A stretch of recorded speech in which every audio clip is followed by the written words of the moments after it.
What's up, guys? We're going to talk about the best motorized kayak for kayak fishing tournaments out there.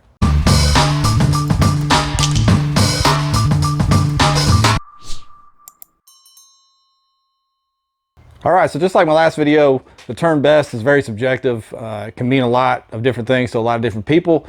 The best of anything is up to the individual, but I'm going to give you my take on why the Old Town Autopilot is the best motorized kayak out there for kayak fishing tournaments. I'm going to do a quick walkthrough, but before I do that, let me hit some of the highlights of why I think it's the best. So at the top of the list of reasons I'm going to give you, let's go with this right off the bat, which is this is the only high level or high dollar quality brand kayak produced as just a motorized kayak.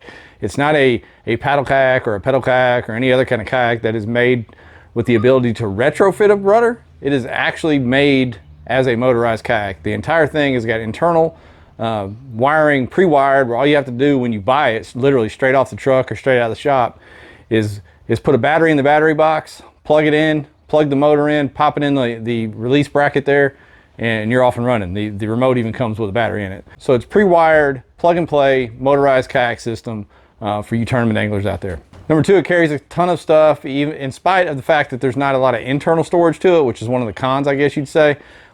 In the rear tank well on the 120 or the 136, you can carry more than enough stuff. You can carry multiple crates, a cooler, soft plastics, additional tackle, whatever you want back there. It's a huge rear tank well, especially in the 136, but there's plenty of room in the 120, which is what I have now. Number three, and this could easily have been number two or maybe even number one, but boat control with that Ultrex head on that Minn Kota. You've got spot lock, directional heading. If you add the puck, you've got the jog feature. So if you're looking for boat control on the water, I'd rather sacrifice a little bit of speed. Obviously, this is a bow mount rather than a stern mount, so it's not going to push you through the water as fast as some of your aftermarket motors, but it's fast enough. You can get up in the 4 to 4.5 mile an hour range with the right prop and the right loadout if you have your scuppers in, things like that, which is plenty fast to get you where you need to go with all-day battery life if you get the right battery. I'll cover what I'm using in the walkthrough, but that boat control with spot lock and the directional settings and the jog feature, saving waypoints in the internal GPS of the head unit is what sets it apart from your aftermarket things. I know you can buy aftermarket, Motor Guide XI3s, whatever, and put them on other boats, but this one is built into the boat, integrated into the boat. It is a great system. And then we're talking about just the safety features of having this thing pre-wired and set up to accept a motor. If you encounter an obstruction, if you ram something with this motor, it will, number one, it'll come loose and undeploy slightly and also cut off with the kill switch. Whereas if you have a aftermarket bow mount, there's nowhere for that bow mount to go but back towards the boat if you ram something, and you can risk, if you're standing up or whatever, you risk tipping yourself. So let's get to the walkthrough here. Once again, Autopilot 120, 136, the best motorized kayak out there in my opinion. All right, y'all, we're gonna do a walkthrough of the Autopilot 120, which is the one I have. It's a very, very similar layout to the Autopilot 136. It's just obviously cut down 6 inches in the rear tank well and in the front tank well. We'll start right here at the back. The Autopilots come with an oversized rudder, really increase the turn radius. Looking at the hull design, you can see why this boat is as stable or more stable than any boat on the market. You add the battery and the motor deployed as a skeg down there in the middle, and this boat would be very, very difficult to tip over. Right next to the rudder, you got dual power pole mounting areas. The left side is already pre-tapped for it, and there's your power pole inserts right there where the poles slide through. Drain plug in the back. You can actually run wiring and take the drain plug out and mount a transducer back here if you would like. On both sides, in the front and back, we've got pre-installed slide track. And then we can see here in the back, the one thing this boat gets criticized for is not having internal storage, but I don't think you need internal storage. Everything I want to get to, I want out. And this huge rear tank well gives you all the storage you need. I've got a rectangular crate, 10 rod holders, additional tackle boxes, a cooler, soft plastics, and room for more. Flush mounted rod holders on both sides. I've got my net in this one. Paddle clip, you still want to paddle even though it's a motorboat. And I've got it lashed to a RoboHawk tether, just carabiner to my seat strap there.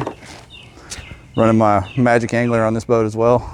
Same solid handles that you'll see on the big water boats. Right here on the right hand side of the boat, you've got a glove box of sorts. It's got a waterproof gasket and a raised lip to keep water out. You can keep your keys, wallet, whatever in there. I've got the title to the boat in there, registration for the boat. Cup holder right here behind the seat. Right here, you're going to see one of the kill switches. You attach this to your life jacket. If that is detached, you cannot operate the motor. More slide track right there. I've got a Yak Gadget paddle clip right there in the slide track. I use that to hold my net. And there is the motor, Minn Kota trolling motor installed. It's basically the head of an Ultrex. Internal GPS does not link to your head unit, so it doesn't matter what brand you have for a fish finder. The GPS is internal. It does have spot lock, directional heading. If you install the puck, which I don't have on here, the Minn Kota puck, you can actually use the jog feature as well. And talking about why this boat is, I consider it the best motorized option out there. The boat is pre-wired for the motor. You don't have to do any rigging or add any aftermarket parts. You literally pop this motor in, plug it in, plug the battery in, and you're going. Access to the front hatch here. I keep extra props in there. You can actually put a battery in there too and run some wiring to your transducer, but I'll show you where I have my battery. Front handle right there. Another view of the hull from the front angle there.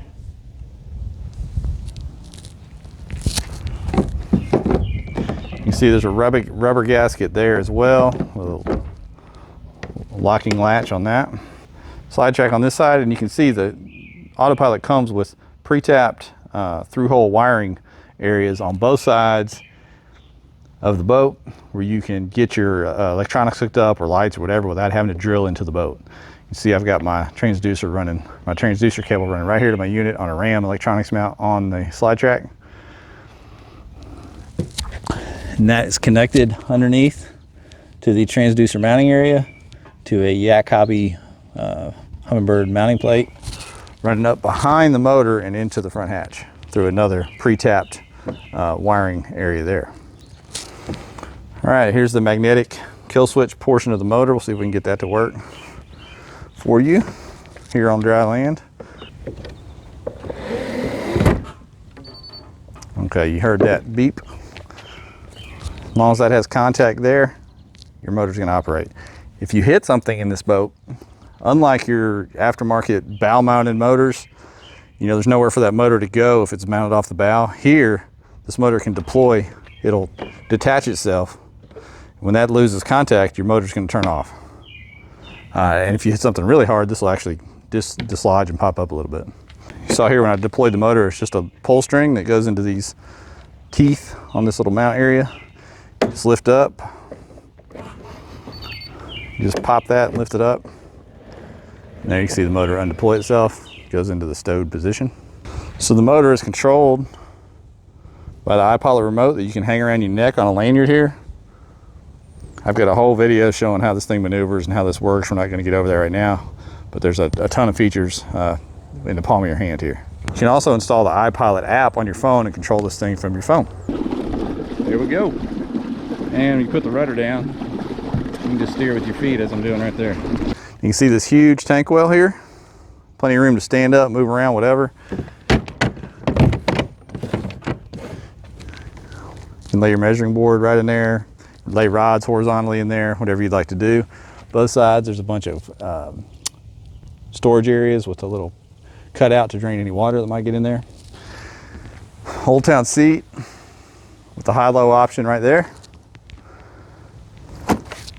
I really like the deck matting as well. Kind of keeps everything quiet and also makes it a little better grip if you're standing up. The yak sack that I have on all my boats. We got front-facing rod holders on both sides with another little cut out for some storage. Another cup holder on this side.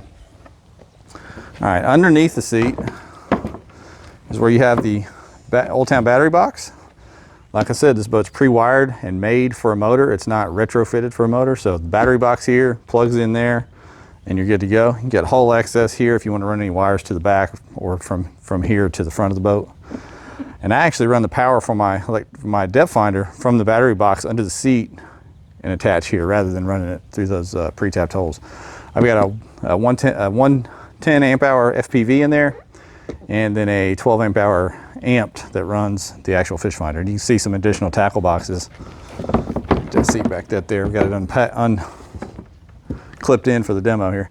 I got some additional tackle boxes right there. More views of the storage. There you go, that's the short and skinny walkthrough of this thing.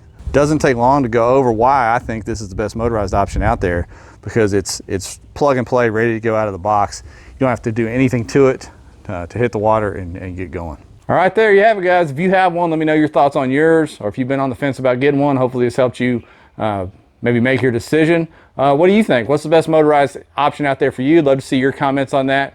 As always, thanks for watching. Don't forget to hit that notification bell and subscribe before you go. Thanks, everybody.